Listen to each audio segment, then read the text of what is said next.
कहानी शुरू होती है जापान में, जहां सिटीजन्स ने एक जोरदार एक्सप्लोजन की आवाज सुनी। जैसे ही उन्होंने खिड़की से बाहर देखा, एक स्ट्रॉन्ग एलियन मॉन्स्टर ने शॉक वेव क्रिएट की थी। फिर उसने दूसरा अटैक लॉन्च किया और कुछ हाउसेस को डिस्ट्रॉय कर दिया। डैमेज बहुत ही ज्यादा था और गवर्नमेंट को वार्निंग मिली कि एक बहुत बड़ा खतरा आ चुका है। इसी बीच हम एक रिपोर्टर को लाइव ब्रॉडकास्ट करते हुए देखते हैं जो व्यूजर्स को मॉन्स्टर के बारे में वार्न कर रहा होता है। तभी एक मिस्टीरियस आदमी अपने घर से निकलता है और एंटी को हराने के लिए निकल पड़ता है। इसके बाद हम एक लड़की को रोते हुए देखते हैं और उसी मोमेंट में वो स्ट्रॉन्ग एलियन वहां आ जाता है। लेकिन आखिरी पल में लड़की बच जाती है और उस आदमी से पूछा जाता है कि वो कौन है। उसने जवाब दिया कि वो बस एक हॉबी हीरो है, कोई खास बैक स्टोरी नहीं है। साइतामा को पता चलता है कि वैक्सीन मैन एक ऐसा मॉन्स्टर है जो ह्यूमंस और उनकी ईविल सिविलाइजेशन को मिटा देना चाहता है। वैक्सीन मैन ने खुद को पावर अप किया और साइतामा से कहा कि उसके पास उसे हराने का कोई चांस नहीं है। लेकिन साइतामा बिल्कुल भी नहीं डरा और उसे सिर्फ एक पंच में हरा दिया। उसे यकीन ही नहीं हुआ कि उसकी फाइट सिर्फ एक पंच में खत्म हो गई और वो थोड़ा दुखी हो गया। इसके बाद हम 3 साल पहले की कहानी देखते हैं, जहां साइतामा एक क्रैब मैन से मिलता है। क्रैब मैन सोचता है कि साइतामा उससे डरकर भागेगा, लेकिन साइतामा नहीं भागता। मिस्टर क्रैब कहता है कि उसने एक्सपायर्ड क्रैबी पैटीज खा ली थी और वो क्रैब मैन बन गया। साइतामा ने जवाब दिया कि वो अनएम्प्लॉयड है और उसका मन भागने का नहीं था, क्योंकि उसी दिन उसे जॉब इंटरव्यू में रिजेक्ट कर दिया गया था। मिस्टर क्रैब्स को साइतामा पसंद आया क्योंकि उसकी आंखें बिल्कुल लाइफलेस थीं, जैसे उसकी खुद की आंखें। उसने बताया कि वो एक ऐसे लड़के को ढूंढ रहा है जिसके चिन बहुत बड़ा है और उसने प्लान बनाया है कि उसके आर्म्स उखाड़ देगा। बाद में साइतामा को एक बड़ा चिनट लड़का दिखता है और वो उससे पूछता है कि कहीं उसने एक बड़े क्रैब मॉन्स्टर से पंगा तो नहीं लिया। साइतामा को पता चलता है कि उस लड़के ने मिस्टर क्रैब्स पर मार्कर से कुछ ड्रॉ कर दिया था और वो सोच में पड़ जाता है कि उसे उस लड़के को वार्न करना चाहिए या नहीं। तभी अचानक मिस्टर क्रैब्स वहां आ जाता है और उस पर हमला कर देता है। साइतामा इंस्टिंक्टिवली लड़के को बचा लेता है और उसे भागने को कहता है, लेकिन लड़का भागता नहीं और कहता है कि उसे अपना सॉकर बॉल वापस चाहिए। साइतामा उससे पूछता है कि वो एक छोटे बच्चे को सिर्फ एक हार्मलेस प्रैंक के लिए क्यों मारना चाहता है। मिस्टर क्रैब्स कहता है कि उसे मासूम लोगों को हर्ट करना फन लगता है और उसकी प्राइड को चोट पहुंची है क्योंकि एक बच्चे ने उस पर प्रैंक किया था। साइतामा इंसल्ट फील करता है लेकिन हंसता है क्योंकि उसे लगता है मिस्टर क्रैब्स एक एनिमे विलन जैसा दिखता है। साइतामा पर हमला होता है और वो सोचने लगता है कि शायद उसे उस बिग चिन्ड ब्रैट को मार देना चाहिए। उसी मोमेंट उसे अपना बचपन का सपना याद आता है, एक स्ट्रॉन्ग हीरो बनने का। फिर वो मिस्टर क्रैब्स को रियल लाइफ में फाइट के लिए चैलेंज करता है। मिस्टर क्रैब्स फ्यूरियस हो जाता है और अपने क्रैब आर्म्स से साइतामा को मारना शुरू कर देता है। वो कहता है कि अब वो साइतामा की लाइफ खत्म कर देगा, लेकिन साइतामा ने ऊनो रिवर्स कार्ड खेला और मिस्टर क्रैब्स को हरा दिया। उस दिन के बाद साइतामा ने ट्रेनिंग शुरू कर दी, जब तक कि वो बॉल्ड नहीं हो गया। वो इतना पावरफुल बन गया कि अब कोई भी उसे हरा नहीं सकता था, लेकिन उसके दिल में एक खालीपन सा था। अचानक एक ह्यूज मैन ग्रोसरी स्टोर में घुसता है और जमीन पर बड़ा सा फुटप्रिंट छोड़ जाता है। फिर हम एक ईविल साइंटिस्ट को देखते हैं जिसने अपने छोटे भाई को एक जाइगैंटिक मॉन्स्टर में बदल दिया है। उसका छोटा भाई स्ट्रॉन्गेस्ट बनना चाहता था, इसलिए वो हर दिन ट्रेन करता था और उसका बिग ब्रदर उसके लिए अल्टीमेट स्टेरॉइड्स बनाता है, जिसे उन्होंने बाइसेप्स किंग कहा। साइंटिस्ट ने अपने भाई को स्टेरॉइड्स दिए और वो एक जायंट बाइसेप्स क्रीचर में बदल गया। उन्होंने प्लान बनाया कि वो पूरी दुनिया पर कब्जा कर लेंगे। फिर उसका छोटा भाई सिटीज को डिस्ट्रॉय करने लगता है और रेजिडेंट्स को वार्निंग मिलती है कि एक जायंट क्रीचर आ गया है। सिटी डी के लोग भाग जाते हैं। साइंटिस्ट अपने भाई को कहता है कि अब वो दुनिया का सबसे ताकतवर इंसान बन गया है। तभी उसे अपने भाई के कंधे पर एक आदमी दिखता है और वो कमांड देता है कि उसे मार दो, लेकिन स्टेरॉइड मैन गलती से गलत इंसान को मार देता है। इससे वो बहुत गुस्सा हो जाता है और साइतामा को उठाकर जमीन पर पटक देता है जैसे कोई खिलौना। साइतामा अटैक झेलता है और बस वेट करता है कि उसका एनिमी अटैक्स करना बंद कर दे। जब अटैक्स खत्म होते हैं, स्टेरॉइड मैन खालीपन महसूस करता है और साइतामा उसकी वो फीलिंग समझ जाता है। फिर साइतामा उसे एक पंच में मार देता है। साइतामा को समझ आता है कि ये ओवरवेलमिंग ताकत काफी बोरिंग होती है, फाइट जीतने के बाद वो कन्वीनियंस स्टोर जाता है ग्रोसरीज खरीदने के लिए। रास्ते में उसे लगता है कि दुनिया से ईविल डिसअपीयर नहीं हो रहा। उसे कोई दुख नहीं होता, लेकिन उसे कुछ परेशान जरूर करता है। रीजन ये था कि पावर के एक्सचेंज में उसने अपनी इमोशंस खो दी थीं और हर दिन उसे बोर्डम फील होती थी। फिर एक कार मॉन्स्टर उसे इंसल्ट करता है और वो उसे भी एक पंच में हरा देता है। लेकिन जब वो घर आता है और देखता है कि उसे एक भी चोट नहीं आई, तो वो सैड फील करता है। उसे एक ऐसा एनिमी चाहिए था जिससे वो पूरी ताकत से लड़ सके। अगली सुबह हम देखते हैं कि साइतामा पर एक स्ट्रॉन्ग मॉन्स्टर ने हमला कर दिया है। उसका अपार्टमेंट डिस्ट्रॉय हो चुका था और एक मॉन्स्टर उसे मारने के लिए रेडी खड़ा था। लेकिन वो एनिमीज कहते हैं कि वो असली अर्थलिंग्स हैं और वो सरफेस वर्ल्ड को अपने कंट्रोल में लेने आए हैं। फिर साइतामा के सामने बहुत सारे मॉन्स्टर्स एक एक करके आते हैं और उसे थ्रेटन करते हैं। वो कहते हैं कि उन्होंने ऑलरेडी 70% सरफेस ड्वेलर्स को एलिमिनेट कर दिया है। अब साइतामा को फाइनली कुछ स्ट्रॉन्ग अपोनेंट्स मिलते हैं और वो एक्साइटेड होता है उनसे लड़ने के लिए। वो उन्हें इंसल्ट करता है और पहले मॉन्स्टर को एक पंच में हरा देता है। उसके बाद वो बाकी सारे मॉन्स्टर से लड़ने के लिए रेडी होता है। साइतामा को चारों तरफ से घेर लिया जाता है, लेकिन वो अपनी पूरी ताकत से पंच करता है। एक लंबी फाइट के बाद एक एनिमी ऐसा अटैक करता है जिससे एक ह्यूज एक्सप्लोजन हो जाता है। अर्थलिंग सोचते हैं कि सब खत्म हो गया है और उन्हें यकीन नहीं होता कि कोई इतना स्ट्रांग आदमी भी एग्जिस्ट करता है। तभी साइतामा कहता है कि वो तो बस एक हीरो है फॉर फन और सरफेस अब उसकी प्रोटेक्शन में है। अर्थलिंग्स बहुत गुस्सा हो जाते हैं और उस पर फिर से हमला कर देते हैं, लेकिन साइतामा सभी अटैक्स को डॉज कर देता है। उसी मोमेंट में उसे अपनी पहली फाइट वाली एक्साइटमेंट फिर से महसूस होती है और उसका दिल तेजी से धड़कने लगता है। धीरे धीरे उसे अपने इमोशंस वापस आते हुए महसूस होते हैं और तभी बॉस एंट्री लेता है। वो बहुत ज्यादा गुस्से में होता है और साइतामा उसकी तरफ दौड़ता है। तभी साइतामा की नींद खुलती है और वो बाहर कुछ आवाजें सुनता है। बाहर कुछ लोग खुद को सबटरेनियन कहते हैं। साइतामा सबटरेनियन किंग पर स्टॉम्प करता है और सोचता है कि अब उसे एक वाइल्ड बैटल देखने को मिलेगा, लेकिन वो लोग तुरंत हार मान लेते हैं और घर वापस चले जाते हैं। कुछ दिन बाद साइतामा अपनी बोरिंग लाइफ में वापस आ जाता है। वो टीवी देख रहा होता है और उसे पता चलता है कि उसकी टाउन में मॉस्किटो आउटब्रेक हो गया है। फिर वो बाहर जाता है अपनी प्लांट को पानी देने के लिए और मॉस्किटो वाली खबर नहीं देख पाता। तभी एक मॉस्किटो उसके हाथ पर बैठ जाती है और वो उसे मारने की कोशिश करता है, लेकिन वो नहीं मरती। फिर वो अपनी पूरी ताकत से उसे मारने की कोशिश करता है। इसी दौरान सभी सिटीजन्स को वार्निंग दी जाती है कि एक थ्रेट लेवल डीमन शहर में आ चुका है। फिर हम देखते हैं एक हैंडसम साइबॉर्ग जीनोस जो मॉस्किटोज के स्वार्म को चेस कर रहा होता है सिटी जेड में। वहीं एक थीफ इस मौके का फायदा उठाकर वैल्यूबल्स चुराने निकल पड़ता है और मॉस्किटो वार्निंग को लाइटली ले लेता है। अचानक ही एक मॉस्किटो स्वार्म आता है और वो पूरी तरह कंफ्यूज्ड हो जाता है। उस पर हमला होता है और सारे मॉस्किटोज उसका पूरा खून चूस लेते हैं।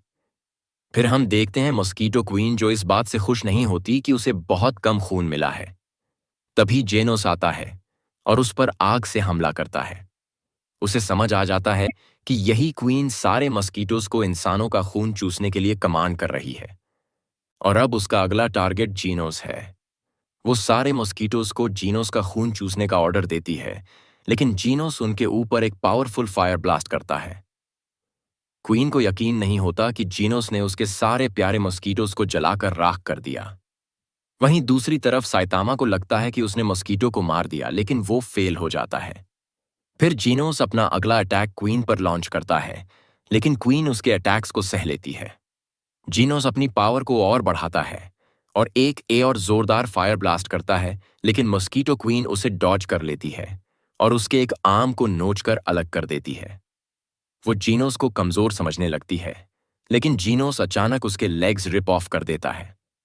क्वीन भागने की कोशिश करती है, लेकिन जीनोस उसे भागने नहीं देता और फिर से अटैक करता है।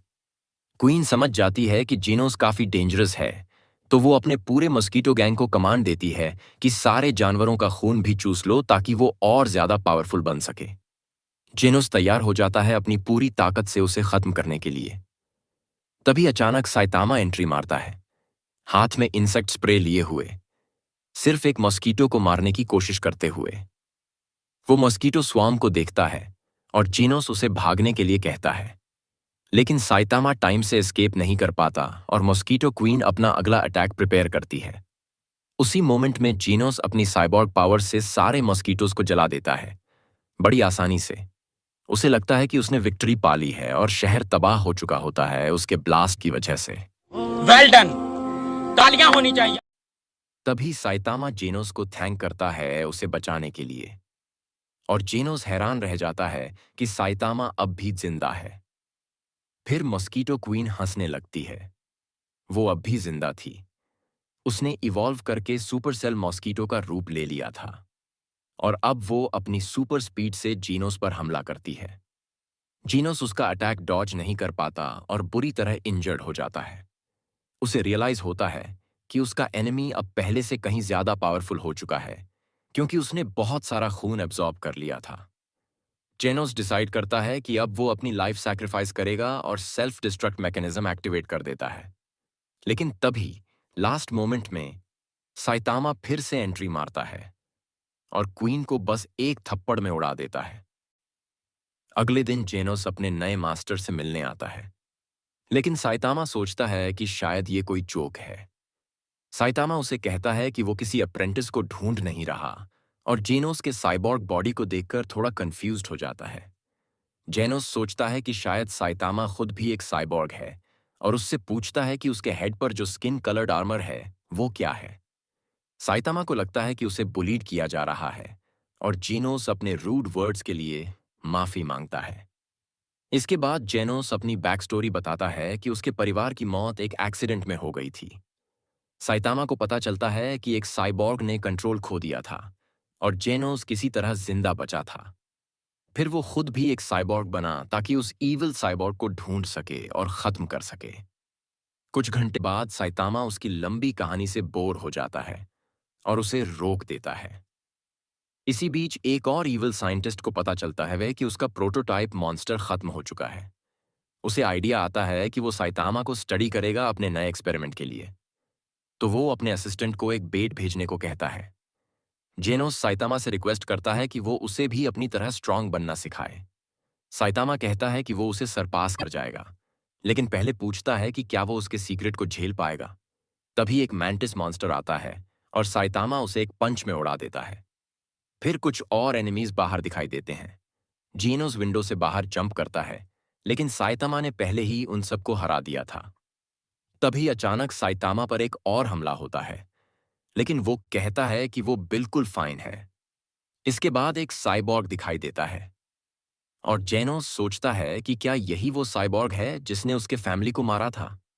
जेनोस उस पर हमला करता है और उससे कुछ सवाल पूछता है। दूसरी तरफ साइतामा दो स्ट्रांग मॉन्स्टर से घिर जाता है जो उसे पीटने की धमकी देते हैं। जेनोस अपने मास्टर को लेकर वरीड होता है, लेकिन उसे अपनी फाइट पर फोकस करना होता है। जेनोस अपने फायर अटैक्स यूज करता है, लेकिन एनिमी उन अटैक्स को झेल लेता है। वो साइबॉर्ग बताता है कि वो हाउस ऑफ एवोल्यूशन से भेजे गए हैं। फिर हम साइतामा को देखते हैं जो बोर्ड हो जाता है और कहता है कि जमीन तो एनैप लेने के लिए परफेक्ट जगह है। बीस्ट किंग उसे स्ट्यूपिड कहता है और इंसल्ट करता है, लेकिन साइतामा उसे दिखा देता है कि वो कितना वीक है। साइतामा को पता चलता है कि उसका सूट गंदा हो गया है। बीस्ट किंग गुस्से में आ जाता है और अपना ट्रू पावर दिखाने की धमकी देता है। वो साइतामा पर हमला करता है और अपने ही टीममेट्स को मार देता है। फिर वो एक हाई रैंकिंग मॉन्स्टर में ट्रांसफॉर्म हो जाता है और अपनी पावर को और ज्यादा इंक्रीज करता है। लेकिन साइतामा उसके सारे अटैक्स को आसानी से डॉज कर लेता है और बिल्कुल भी नहीं डरता। आखिर में साइतामा भी अपना एक नॉर्मल पंच करता है और बीस्ट किंग को हरा देता है। बीस्ट किंग का एक टीममेट भागने की कोशिश करता है, लेकिन साइतामा उसे भी ढूंढ लेता है। क्या नमस्ते अंकल जी, पहचानिया। वहीं दूसरी तरफ जेनोस एक साइबोर्ग गोरिल्ला को इंटेरोगेट करता है। गोरिल्ला कहता है कि जेनोस की बीस्ट किंग के सेकंड स्ट्रॉन्गेस्ट वॉरियर के सामने कोई चांस नहीं था। लेकिन जब उसे पता चलता है कि बीस्ट किंग ऑलरेडी हार चुका है, तो वो अपने रूड बिहेवियर के लिए माफी मांगता है। फिर हम एक साइंटिस्ट के बारे में जानते हैं जिसने बहुत साल पहले अपनी लाइफ को साइंस को डेडिकेट कर दिया था। वो एक जीनियस था और उसने कई डिस्कवरीज की थीं। लेकिन दुनिया से डिsillusioned होने के बाद उसने तय किया कि वो ह्यूमैनिटी को अपने हिसाब से इवॉल्व करेगा, चाहे कुछ भी करना पड़े। उस साइंटिस्ट को किसी ने सपोर्ट नहीं किया और उसकी आइडियाज को डेंजरस कहकर रिजेक्ट कर दिया गया। इसलिए उस जीनियस ने डिसाइड किया कि अब वो किसी भी कीमत पर अपने ड्रीम को पूरा करेगा। जब वो 70 साल का हुआ, तब जाकर उसे कुछ सक्सेस मिलने लगी। उसने खुद को क्लोन किया और अपने लैबोरेटरी का नाम रखा हाउस ऑफ एवोल्यूशन। तभी साइतामा बीच में उसकी कहानी रोक देता है और पूछता है कि इस सब का मुझसे क्या लेना देना है। साइबोर्ग गोरिल्ला डर जाता है और क्विकली कहानी को समराइज करता है। वो बताता है कि उसका बॉस अब साइतामा की बॉडी को स्टडी करना चाहता है, लेकिन वो मेन में इंटरेस्टेड नहीं है। जेनोस अपने मास्टर साइतामा को बताता है कि वो साइंटिस्ट एक वियर्डो है और उन्हें उसे एलिमिनेट करना ही होगा। साइतामा अग्री करता है, लेकिन कहता है कि उन्हें जल्दी करना होगा क्योंकि कल नया प्लेस्टेशन सेल में आ रहा है। जीनोस साइबोर्ग गोरिल्ला से पूछता है कि क्या हाउस ऑफ एवोल्यूशन में और भी साइबॉर्ग्स हैं। गोरिल्ला बताता है कि वो अकेला कॉम्बैट साइबॉर्ग था। दूसरी तरफ साइंटिस्ट जीनियस और उसके क्लोन्स शॉक्ड होते हैं जब उन्हें पता चलता है कि साइतामा और जीनोस ने उनकी इलीट फोर्स को हरा दिया है और अब वो उनके लैब को डिस्ट्रॉय करने आ रहे हैं। जीनियस कहता है कि अब उन्हें कार्नेज कबूतों को रिलीज करने की तैयारी करनी होगी। सारे क्लोन्स डर जाते हैं, लेकिन उनके लीडर को लगता है अब और कोई ऑप्शन नहीं बचा। फिर हम देखते हैं कि साइतामा और जेनोस साइंटिस्ट के हाइडआउट की तरफ दौड़ रहे हैं। जेनोस को लगता है कि साइतामा उड़ सकता है, लेकिन साइतामा कहता है कि इंसान उड़ने के लिए पैदा नहीं होते। बाद में वे हाउस ऑफ एवोल्यूशन पहुंचते हैं। जीनोस अपनी साइबॉर्ग पावर्स एक्टिवेट करता है और पूरे बिल्डिंग को एक ही बार में उड़ा देता है। साइतामा को तब पता चलता है कि जीनोस को यह सबसे एफिशिएंट तरीका लगा सबको एक ही बार में निपटाने का। उन्हें एक अंडरग्राउंड बेसमेंट मिलता है। वहां एक क्लोन एक मॉन्स्टर से लड़ रहा होता है, लेकिन हार जाता है और मॉन्स्टर कबूतो उसे मार देता है। थोड़ी देर बाद जीनियस साइंटिस्ट रूम में आता है और अपने बनाए गए मॉन्स्टर कबूतों को ग्रीट करता है। कबूतो कंप्लेन करता है कि उसे हमेशा लॉक्ड रखा गया। साइंटिस्ट कहता है कि ऐसा इसलिए था क्योंकि कबूतो का मेंटल स्टेट अनस्टेबल है। इससे कबूतो और ज्यादा गुस्से में आ जाता है और कहता है कि वो अल्टीमेट क्रीचर है जिसे हर कोई चाहता है।